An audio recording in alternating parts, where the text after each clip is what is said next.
The Celtics looked a little bit foggy, and as Jayson Tatum said, maybe a little bit drunk. But they still pulled out the win. I'll tell you why the most electric player on the floor might have been the guy who played 13 minutes in this game. And I do not envy Joe Mazzulla for the decisions he is going to have to make. It's all right now on the Locked On Celtics podcast. Be ever ready. Recognize the city of champs. Boston, baby, we do what you can't. Locked on number 18, Tatum and Brown, J-team, step back. We gon' wet that and slay teams. Of course, the Celtics, who else could it be? Screaming like KG with the Larry O.B. Karalis above average, assessing the team status. Best daily pod, no cap, salary matching. Clutch like Bird the DJ, keep John on replay. Prime time, dapping up the truth on the sideline. Raining J's, how it started, raising banners, how we finished. Locked on Celtics pod, home of the winners. B. Hey there, welcome back to the Locked On Celtics podcast, right here on the Locked On Podcast Network, where it's your team every day, and I'm here for you every day with a free, fresh podcast dropped directly to your device if you are a subscriber. So make sure you are, in fact, subscribed, and you can do that wherever you get your podcasts, on whichever app you want. It exists everywhere. It's on YouTube. You can watch the show there. Hop into the comment section. Have a conversation, talk about the game, talk about the podcast, talk about whether I'm full of it or right on the money. I'm John Karalis. I cover the Boston Celtics for Boston Sports Journal. I played ball once upon a time, a long, long time ago. And I've also written a book called The Boston Celtics All-Time All-Stars. Today, a 142-138 win in a return to action for the Boston Celtics. That is an outrageous number.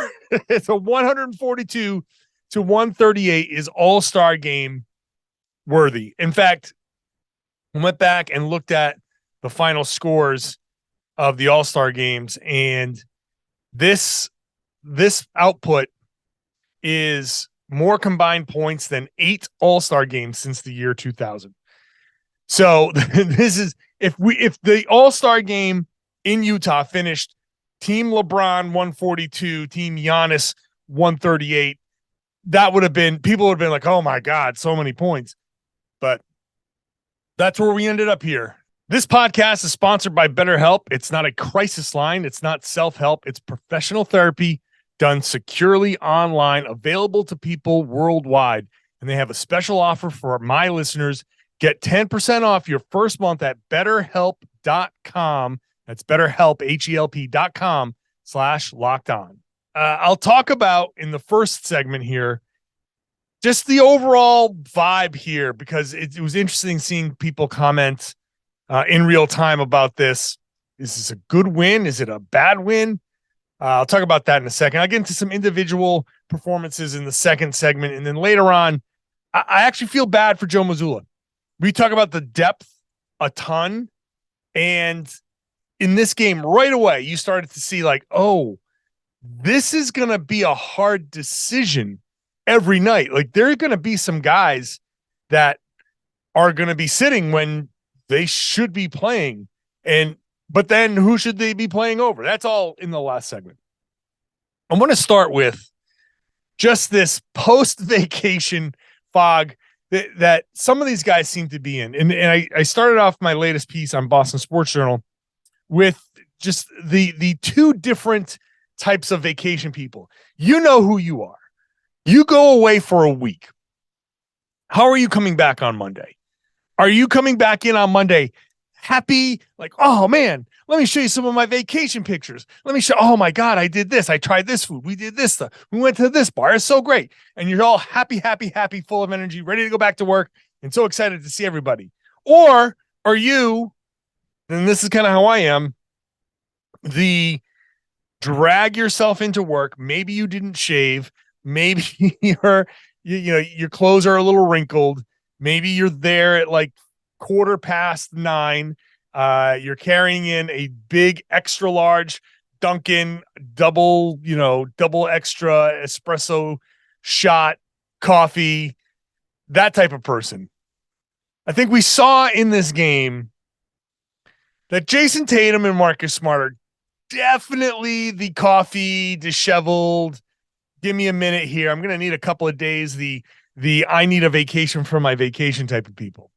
And then you see other guys, Derrick White, Malcolm Brogdon, come in and they're like, yeah, man, we're ready to go. They're the chipper folks. And Jaylen Brown felt like he was kind of in the middle. I know that you can't overreact one way or the other to a game like this. It's hard to watch a game like this and not have some sort of visceral reaction. There's a lot of people who will look at this game and they'll say, look, they've had a week off. Why can't you come in after a week off and just wax a team? This is a team. They had a 16-point lead. Why can't you make that a 20-point lead? Why can't you make that a 25-point lead? You had it. It was right there. What made you say like, oh, well, we can't finish this off or whatever? I mean, the Pacers were also on vacation. That didn't stop Miles Turner from turning into Steph Curry. Tyrese Halliburton played in the All-Star game. That didn't stop him from having a 22.14 assist night, shooting 50%. That didn't stop some of these Pacers from being great and pushing the Celtics all the way to the brink here and forcing overtime. Why do the Celtics get to say, first game back from the All-Star break is always a tough one? I can see both sides of this story. The real answer here is we don't know what this game was until they actually finish the season. We don't know whether this impacts their ability or is an indicator of their ability to win a championship until they actually win a championship. And if they win the championship, then we can come back and look at it and say like, nah, it was never a big deal, right? And if they don't win a championship, we'll be like, hey, remember that Pacers game? Remember that was a real sign. You don't know until that point. You don't know until you get to that. We can argue about it. We can talk about it. I don't think it's an indicator necessarily of where the Celtics are, but you would have hoped that these guys would have come in and played a bit better from the start. That Tatum, you know what? I'm actually I'll give Tatum a little bit of a pass on that. It's tough to play in the All-Star game and then go and you get like a 2-day vacation, right? You fly directly out of the All-Star game. You get Monday, Tuesday, then you show up on Wednesday for practice, and then Thursday's the game, right? Or if he even got to show up for practice. I don't know what they allowed him to do or not, but you get like a 2-day vacation. And, he joked around. He said, I either left all my shooting in Utah or I was still drunk from vacation. He looked like he played drunk for a while. Marcus Smart looked like he played drunk. Oh my God, did Marcus Smart look drunk out there? I even joked on Boston Sports Journal while I was doing the live coverage. I said, Marcus Smart probably still smells like sunscreen and rum at this point. The way he was throwing those passes, how do you throw passes as like Marcus Smart is the best passer on the team? He is a tremendous passer, but he was throwing passes 2 feet above people. He tried some sort of like half court, no look, some alley look. I don't know what that was. How do you start? How do you do that when you're Marcus Smart, one of the best passers, the best passer on the team, right? One of the best passers around. He's really good. So you have to wonder, like, what's going on with him? But I think it is tough for the Celtics to come in off the break, and especially with Philly there on Saturday, overlooking the Pacers right away. I can see how that's the case. Now, I don't condone that. I don't condone it. I think they should be better than that. But I still think that if they go out there and play well against the Sixers, if they go out and play well against New York and show that, hey, all right, soft launch into the final home stretch here, then all right, fine. I'm willing to overlook what this was, but I'm kind of putting a pin in it to just make sure. This is the first time we've seen, or the second time all season we've seen this starting lineup, and it kind of was up and down, and Jaylen was playing in the mask, and obviously, first game back was difficult for a couple of these guys. So I'm willing to just chalk this up. I really am. But I hope it's not an actual like indicator of, all right, we want to see this team start mowing some teams down and really go into the playoffs strong. 22 games left to do that. But it's a win. It's a big win. Philly won tonight. So that keeps some distance. That keeps that distance between those two teams, and the Celtics have an opportunity to make that a 4-game lead on Saturday night. So that's huge.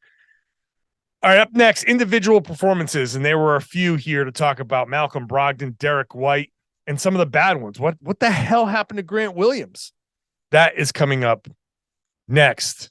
First, today's show is sponsored by BetterHelp. I know the benefits of therapy. I can say from personal experience that therapy can be a great help. And I know when you're at your best, you can do great things. And sometimes life gets you bogged down. You can feel overwhelmed and you're not showing up in the way that you want to.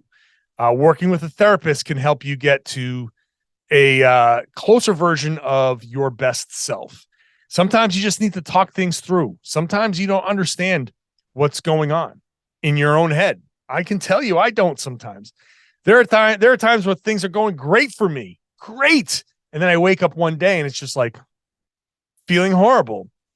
The brain has its own way of working. Therapy can really help you get a grasp on things and really understand who you are, how you are, and get through some of the tougher times in life. I am a tremendous advocate for therapy. BetterHelp is a great way to help you give therapy a try. It's convenient, it's flexible, it's affordable, and it's entirely online. You can customize this. You don't have to go searching for someone within your area. You can find the connection, the super important connection with the right therapist.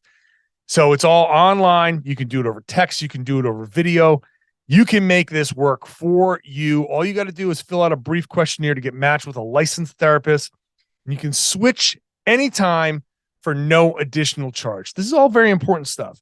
If you want to live a more empowered life, therapy can get you there. Visit BetterHelp, H-E-L-P, BetterHelp.com/LockedOn today to get 10% off your first month. BetterHelp, HELP.com/LockedOn.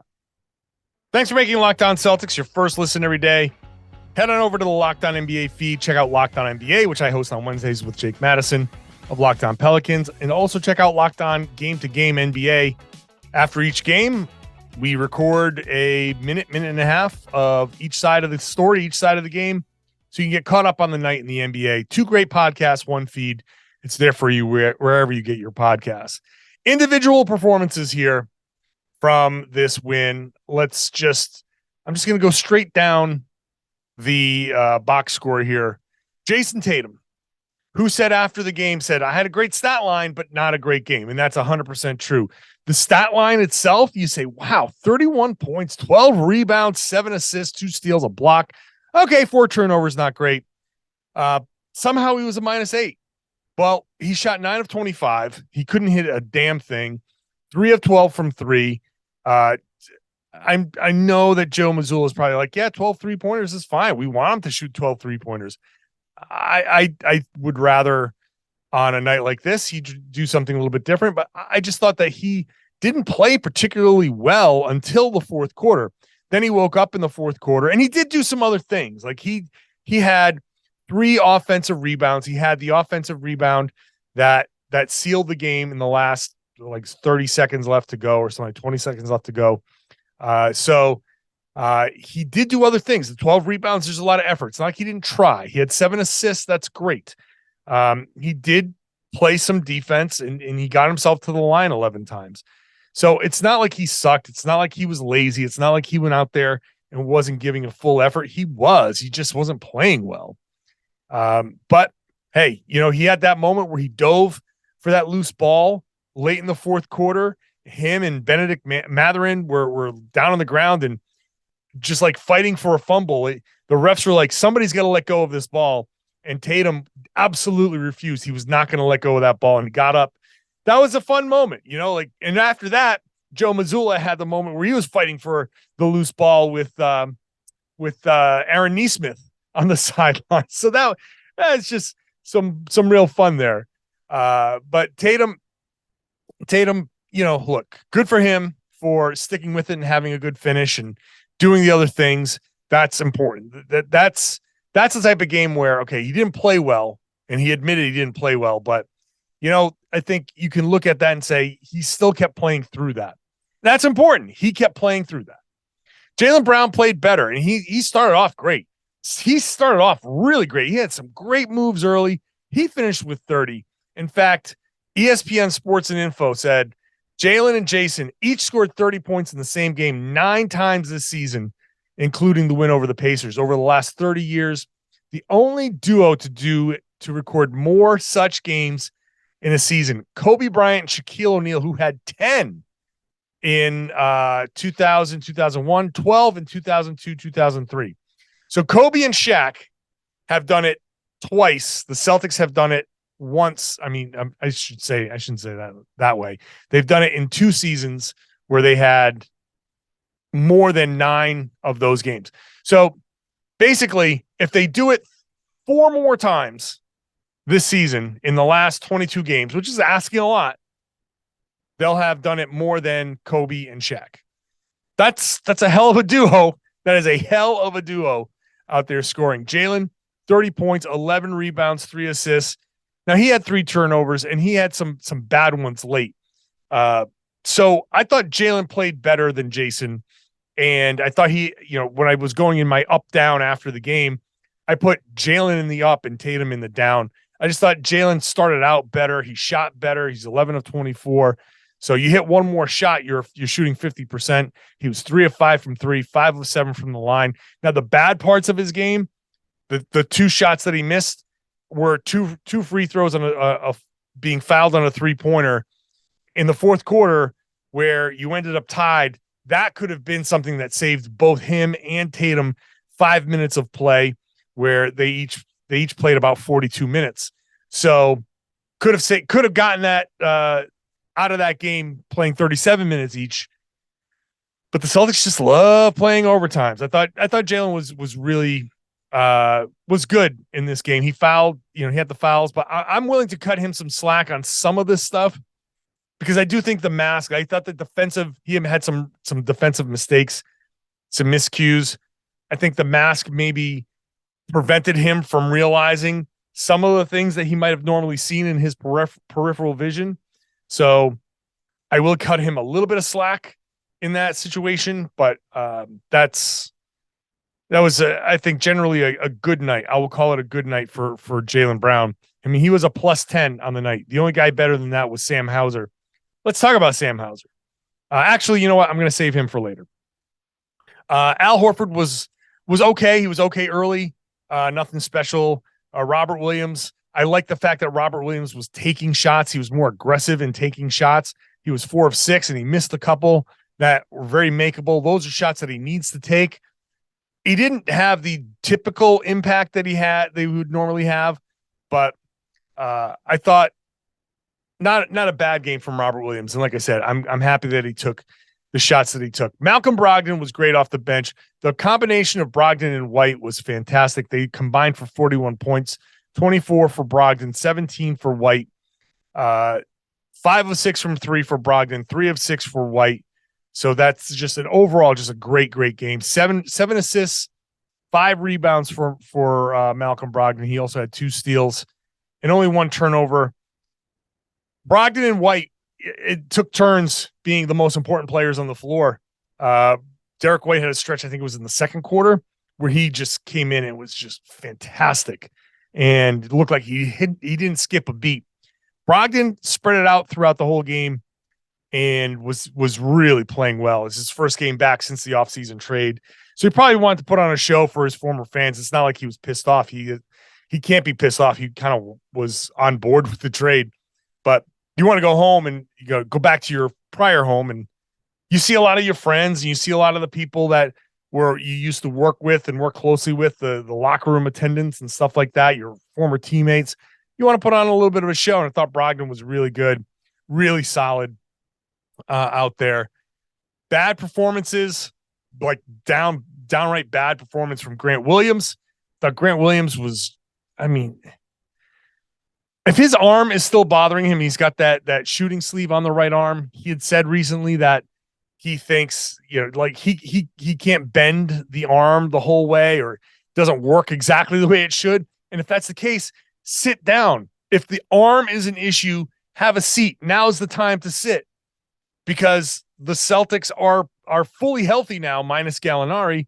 So take advantage of that. If you need time to get your arm right, then sit down. If you don't, if your arm is right and you played like this, that's a problem. That's going to be an issue. We just talked about how important in yesterday's podcast, how critically important Grant Williams is to this team's success. If Grant Williams comes in and plays a normal Grant Williams game, if Marcus Smart has a normal Marcus Smart game, then this game is over early. No overtime, fourth quarter garbage time. You know what I mean? But Grant Williams, 6 minutes, didn't play the second half at all. 2 points. That's not something that's not an acceptable performance from Grant Williams. So if you're hurt, sit down. If you're not, then step up. We're getting down to crunch time. This can't be the case for Grant Williams anymore. All right? Step up or sit out. Luke Cornett, tough game, tough matchup. He was terrible. Like I said, Marcus Smart was throwing passes, all over the place. He was not good. Let's talk about Sam Hauser. And Sam Hauser is this week's Nissan Most Electric Player of the Week. It's brought to you by the all-new electric 2023 Nissan Ariya. The player of the week, the electric player of the week, is Sam Hauser, because and there's only one game. So what makes Sam Hauser electric in this game? 3 blocked shots. 3 blocked shots for Sam Hauser. For all of the you attack him, and as they were talking about, like trying to attack him, they were saying in the game. What were they saying? Like, I forget how they were phrasing it on TV. Hauser, hounding Hauser, whatever it is. They teams will go after him, and he's been increasingly better. He played 13 minutes. He was a plus 14 in 13 minutes. Maybe he should have played more than 13 minutes. He was good defensively. He hit 3 shots. One of them was on a fast break that he should have dunked. He hit 2 3-pointers, which was great. But the 3 block shots, man, that is fierce. Brilliantly fierce, I should say, and stunningly powerful. That, I think, accurately describes what Sam Hauser did.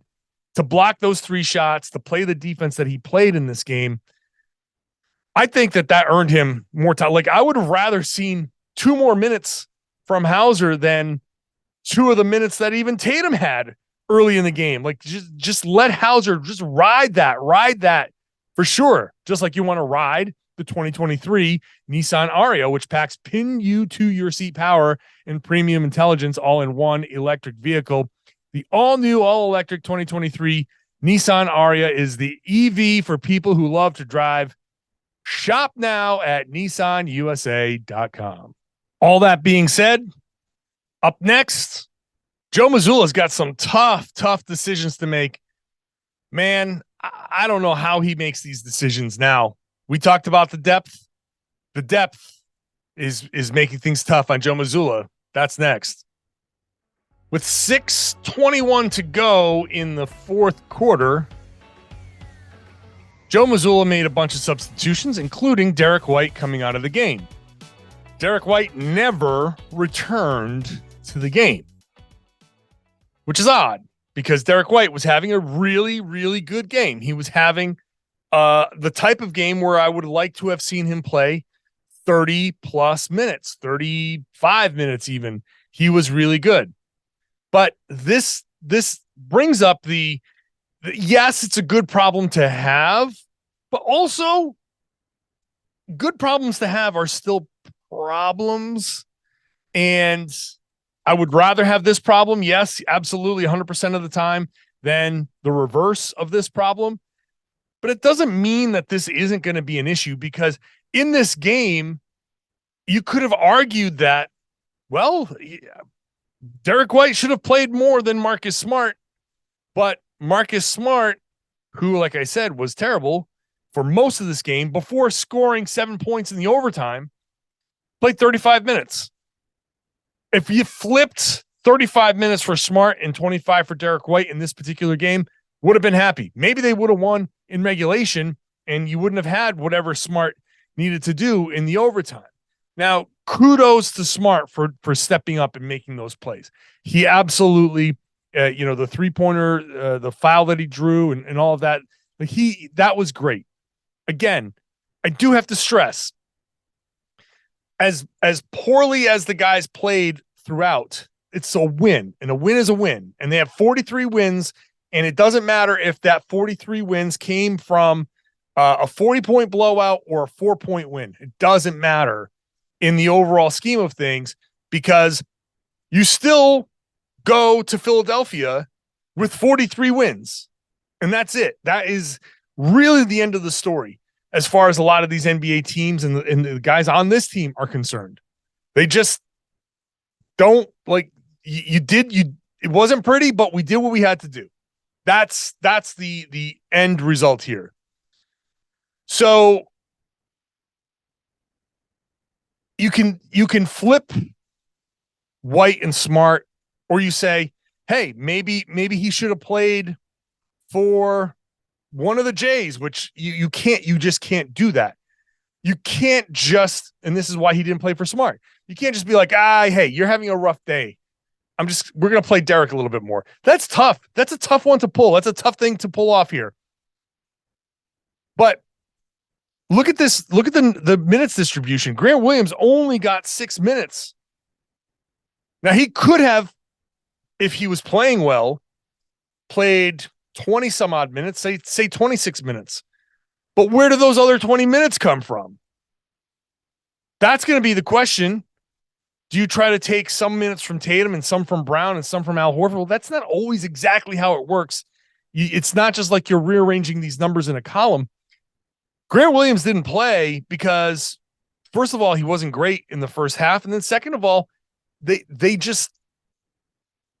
had some things that they felt like this was just better for this matchup.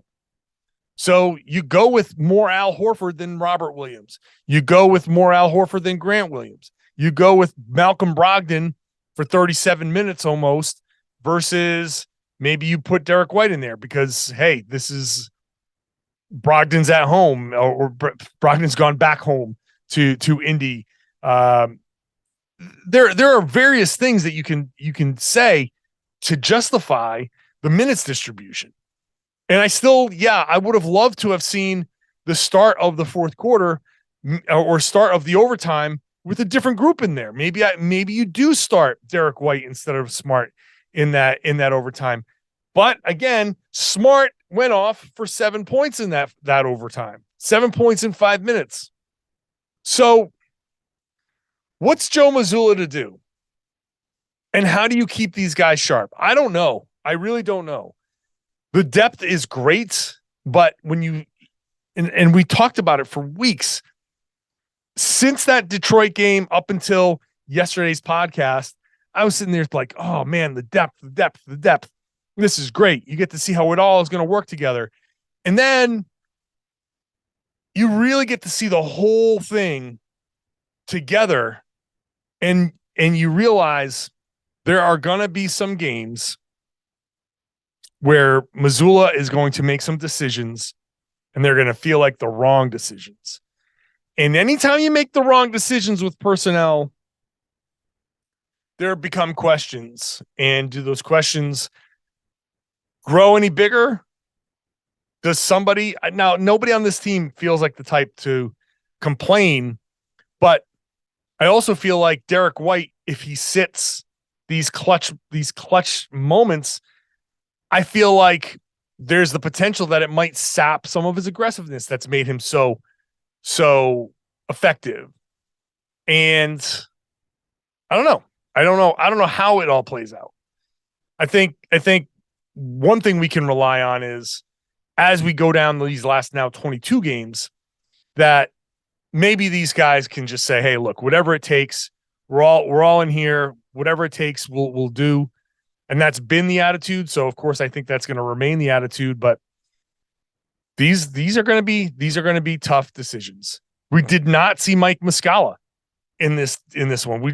We spent the first two Mike Muscala games gushing about, like, oh my God, look at all they can do. Look at all the things they can do now with Mike Muscala in the lineup. And like right away, he's a DNP here right out of the break. You can only play so many guys. There's only so many minutes to go around. So this game really kind of highlighted to me oh, wow. Joe Mazzulla is going to have a tough time with all of this. Celtics now go on to face the 76ers, who had a nice comeback win over the Memphis Grizzlies. Memphis Grizzlies are, I don't know, man. I don't know what to make of the Memphis Grizzlies. They continue to struggle on the road. They can't close out these games. Phonies? I don't know. But that game's going to be huge. You look at the standings, and the Celtics are now one game ahead of the Milwaukee Bucks, 3 games ahead of the Sixers, 6 games ahead of Cleveland. So the threat from Cleveland is basically eliminated unless the Celtics collapse.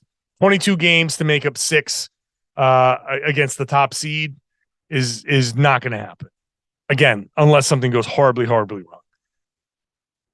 The Sixers, if the Celtics can beat them on Saturday night and go 4 games up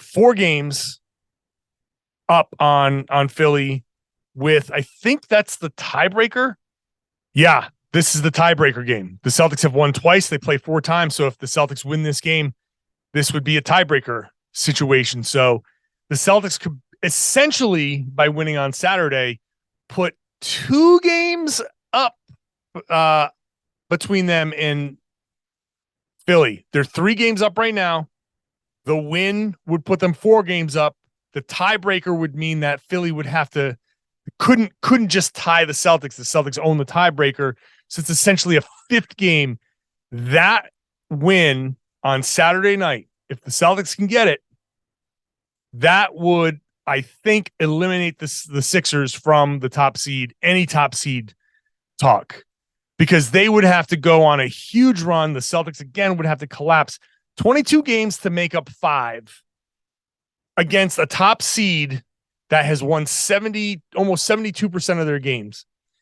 You have to expect that they're going to win at a similar pace over the next 22 games. So that's 14 wins, 15 wins over those next 2 games. So to make up 5 games, if the Celtics are going to win 15 of the next 22, that leaves 7 games. The Sixers would have to be almost perfect the rest of the way. If the Celtics win that game, the Sixers would have to be almost perfect the rest of the way to make up that difference. It's just not going to happen. Not going to happen. So it's a huge, huge game on Saturday that essentially would eliminate the Sixers from the top seed. That brings it down to 1, baby. Boston and Milwaukee, right where we thought it should be. Lots to talk about. I will not be doing a post game directly after the Sixers game. I'm not going directly after the Sixers game because that game starts at 8:30. It's going to be a late night. So I'm not podcasting at 5 a.m. for a Sunday. I will podcast earlier on Sunday and get you something. Basically, I'll release the Monday podcast early in the middle of Sunday. So you have all day Sunday, all day Monday. That will be the Monday podcast released early on Sunday. It'll essentially be a post-game Sixers podcast. That's the plan. So make sure you're subscribed, get your podcasts, get this podcast wherever you get your other podcasts. You can also hop onto the YouTube page, subscribe there, ring the bell, get notified when I drop a video, and jump in that comment section. That's where it's popping. Lots of people talking about the Celtics, lots of people talking about the podcast, but hop in there, treat it like start a conversation in there. That we could do that too. Get those threads going. It's a great place. I want that page to be a place where Celtics fans can congregate. So do that. And if you are a subscriber, share the podcast, tell your friends and family and everybody they should be listening to and watching the Locked On Celtics podcast right here on the Locked On Podcast Network. Your team every day.